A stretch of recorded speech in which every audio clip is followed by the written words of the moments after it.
Hello, my name is Xavier Jefferson. In my video for today, I will deconstruct and compare and contrast the counter mechanic in both Batman Arkham Origins and Sleeping Dogs. When it comes to both Arkham Origins and Sleeping Dogs, the input to parry slash counter is Y. Once a player is initiated into a fight with this counter, it helps the player to avoid incoming attacks from any enemy. This is especially helpful in group fights. In both games, they had different ways to warn a player of an oncoming attack to parry. To indicate a player is about to get attacked for Arkham Origins, a blue hash mark will appear above an enemy's head, and the game will slow down for a split second to give the player time to parry.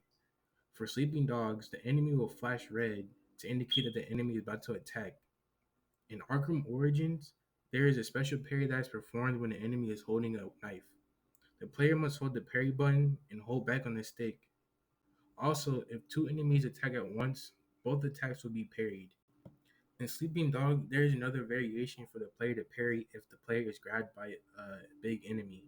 For instance, the game enemy will flash red, but certain buttons will flash on the screen for the player to get out of the grab.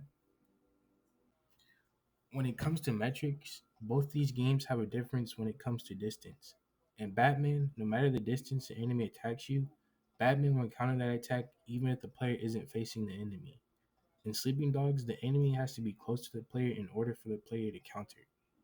If the player is far, they will not count. For both games, players are given a quick second to counter. If successful, both games will have the player perform a counter animation.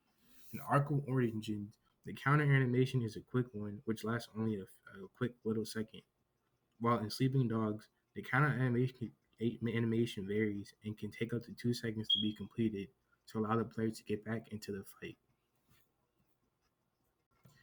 In Sleeping Dogs, if a player is unsuccessful in their parry, they will be hit for damage. If the player counters too early, an animation will play. In Batman, if the player is unsuccessful with a parry, they'll be hit for damage. When it comes to comparing and contrasting the counter mechanic in these games, they are very similar.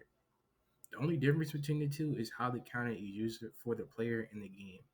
In Sleeping Dogs, the counter is good to build up a combo that helps fill up the face meter that allows the player to deal more damage in a fight. In Batman, the counter only just helps keep your combo going to build up your score at the end of the battle.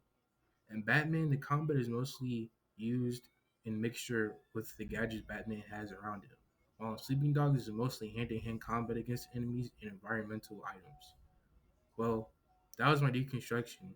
Thank you for watching.